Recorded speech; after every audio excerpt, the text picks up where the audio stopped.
Hello friends, welcome back to my channel VNS group of commerce. जैसा कि आपको पता है, हमारा अकाउंट का एमसीक्यू सीरीज चल रहा है बेसिक टू एडवांस। तो उसी के सिलसिले में कंटिन्यू करते हैं आज का भी वीडियो। क्या कर रहा है, एज पर revenue recognition concept, revenue is deemed to be realised.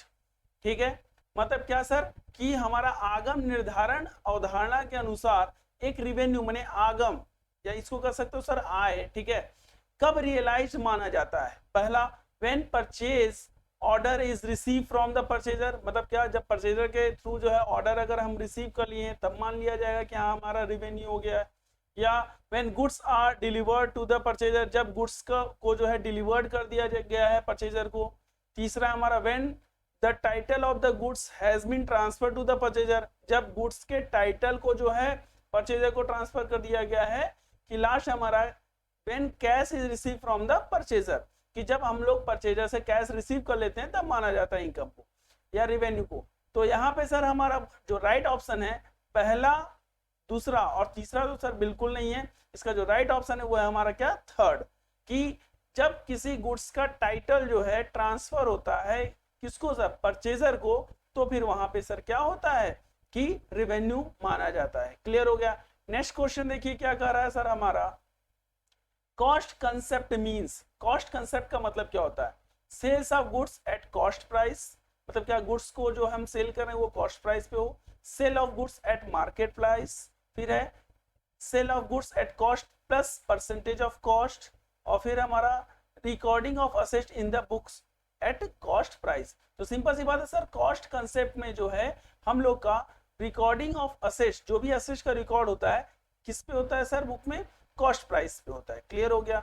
Next question देखिए क्या कर रहा है सर हमारा, according to objectivity concept, objectivity concept के अकॉर्डिंग क्या कर रहा है कि there should be proper voucher for checking every transaction, मतलब क्या कि एक प्रॉपर वाउचर रखा जाए ताकि जो है सभी ट्रांजेक्शन को चेक किया जा सके। फिर उसके बाद है हमारा there should be proper vouchers for checking every cash transaction, केवल कैश ट्रांजेक्शन को जो है क्या किया जाए, चेक किया जाए, इसलिए प्रॉपर वाउचर रखा जाए। ठीक है। थर्ड क्या कर रहा है, there should be proper voucher for checking every purchase sale transaction, मतलब क्या कि केवल परचेज और सेल का ही ट्रांजेक्शन जो है उसको चेक किया जाए, उसके लिए रखा जाए वाउचर। और लास्ट है there is no need of voucher for checking of transaction. तो सिंपल सी बात है सर, लास्ट का जो है हमारा तीन ऑप्शन तो सर नहीं है। क्लियर है। इसका जो सही ऑप्शन है सर नंबर ए, मतलब क्या कि there should be proper voucher for checking every transaction. Clear है। नेक्स्ट क्वेश्चन देखिए क्या कर रहा है सर हमारा, according to convention of full disclosure, sir full disclosure के अकॉर्डिंग, मतलब इसको कहते हैं पूर्ण प्रकटीकरण की प्रथा के अनुसार क्या कर रहा है, all secret of the business must be disclose, sir जितना बिजनेस का सीक्रेट है क्या उसको जो है जरूर डिस्क्लोज कर देना चाहिए, बिल्कुल नहीं सर। ठीक। All significant information should be completely disclose. ठीक है सर। इसको देखते हैं आगे क्या कर रहा है, all accounts should be maintain honestly, फिर उसके बाद all accounts should be prepared quickly. Sir simple सी बात है सर, ये तीन सी और डी भी नहीं है, हमारा राइट ऑप्शन जो है वो है हमारा सर क्या, B, all significant information should be completely disclose. Clear हो गया।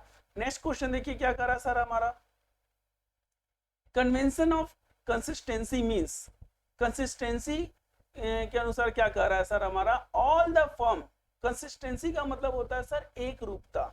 ठीक है। तो उसी के हिसाब से क्या बोला, all the firm in the same industry should be identical accounting principle and procedure. दूसरा हमारा all principle and procedure of accounting are utilised. फिर उसके बाद क्या है हमारा, accounting principle and methods should be remain consistent from one year to another, all of the above. तो इसका जो राइट ऑप्शन है सर वो है हमारा सी, मतलब क्या कि जो भी हमारा मेथड हो रहा है या प्रिंसिपल जो अडॉप्ट किया गया है वो हमारा एक साल से दूसरे साल तक चलता रहे, उसमें कभी चेंज ना हो। क्लियर हो गया। नेक्स्ट क्वेश्चन देखिए क्या कर रहा है सर हमारा, convention of conservatism takes into account.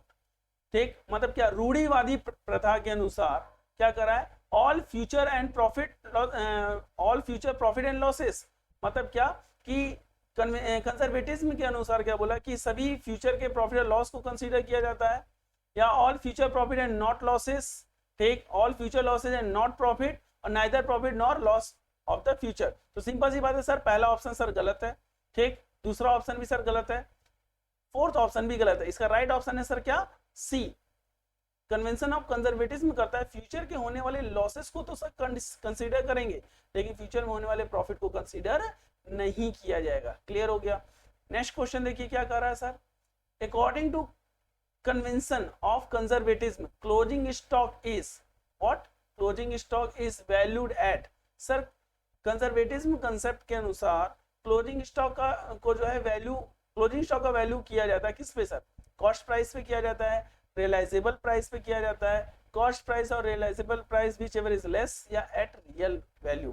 तो इसका जो राइट ऑप्शन है वो है हमारा क्या सर, सी, कि कॉस्ट प्राइस और realisable value whichever is less. Clear हो गया।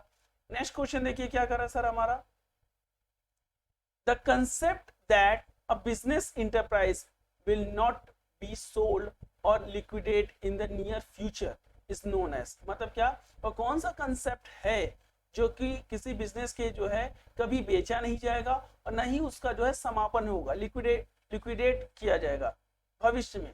तो उसको किस कंसेप्ट को फॉलो करता है सर, तो पहला ऑप्शन बिजनेस एंटिटी कंसेप्ट है, मनी मेजरमेंट कंसेप्ट है, मैचिंग कंसेप्ट है या गोइंग कंसर्न कंसेप्ट है। तो मैंने आपको बताया सर इसका जो राइट ऑप्शन है सर गोइंग कंसर्न कंसेप्ट। इस कंसेप्ट में क्या बताता है कि कोई भी बिजनेस स्टैब्लिश अगर किया जाता है तो वो कंटिन्यू चलेगा, वो कभी रुकेगा नहीं। क्लियर हो गया। नेक्स्ट क्वेश्चन देखिए क्या कर रहा है सर हमारा, according to convention of conservatism, मतलब कन्वेंशन ऑफ कंजर्वेटिज्म के अकॉर्डिंग क्या कर रहा है कि provision is made for bad and doubtful debts, फिर depreciation is charge on asset, फिर है recording is made of outstanding expenses या ऑल ऑफ द अबव। इसका जो राइट ऑप्शन है सर ए है, क्या, provision is made for bad and doubtful debts, मतलब फ्यूचर में होने वाले लॉसेस को तो कंसीडर करते हैं लेकिन फ्यूचर में होने वाले प्रॉफिट को कंसीडर नहीं करते। क्लियर हो गया। नेक्स्ट क्वेश्चन देखिए क्या कर रहा है सर हमारा, according to which concept even the proprietor of the business is treated as a creditor. मतलब क्या कि किस कंसेप्ट के अनुसार बिजनेस का जो प्रोप्राइटर है वही जो है क्रेडिटर माना जाता है। ठीक है, तो पहला हमारा गोइंग कंसर्न कंसेप्ट माने चालू व्यवसाय की अवधारणा, फिर है कॉस्ट कंसेप्ट लागत अवधारणा, फिर हमारा बिजनेस एंटिटी कंसेप्ट माने पृथक व्यवसाय की अवधारणा, और फिर है अकाउंटिंग पीरियड कंसेप्ट। तो इसका भी मैंने प्रीवियस वीडियो में डिस्कस किया था। इसका जो राइट आंसर है वो है हमारा सर क्या, सी। क्लियर हो गया। नेक्स्ट क्वेश्चन देखिए क्या कर रहा है सर हमारा, due to which concept qualitative transaction are not recorded in the book. Sir किस कंसेप्ट के अकॉर्डिंग जो है क्वालिटेटिव ट्रांजैक्शन माने गुणात्मक जो सौदे होते हैं वो बुक में रिकॉर्ड नहीं किए जाते। ठीक है, तो पहला हमारा बिजनेस एंटिटी कंसेप्ट, बिल्कुल नहीं सर, इसमें तो सर आपको पता ही है कि आपका ओनर जो है क्रेडिटर माना जाता है। मनी मेजरमेंट कंसेप्ट, चलिए ठीक, हिस्टोरिकल कंसेप्ट और डुअल एस्पेक्ट कंसेप्ट, बिल्कुल नहीं सर। तो इसका जो राइट ऑप्शन है वो है हमारा सर क्या, बी, मनी मेजरमेंट कंसेप्ट। तो आई होप आपको जो है आज का वीडियो समझ में आया होगा। ये काफी ज्यादा इंपॉर्टेंट वीडियो है। क्लियर है, ये सभी एग्जाम के लिए जो है काफी इंपॉर्टेंट है।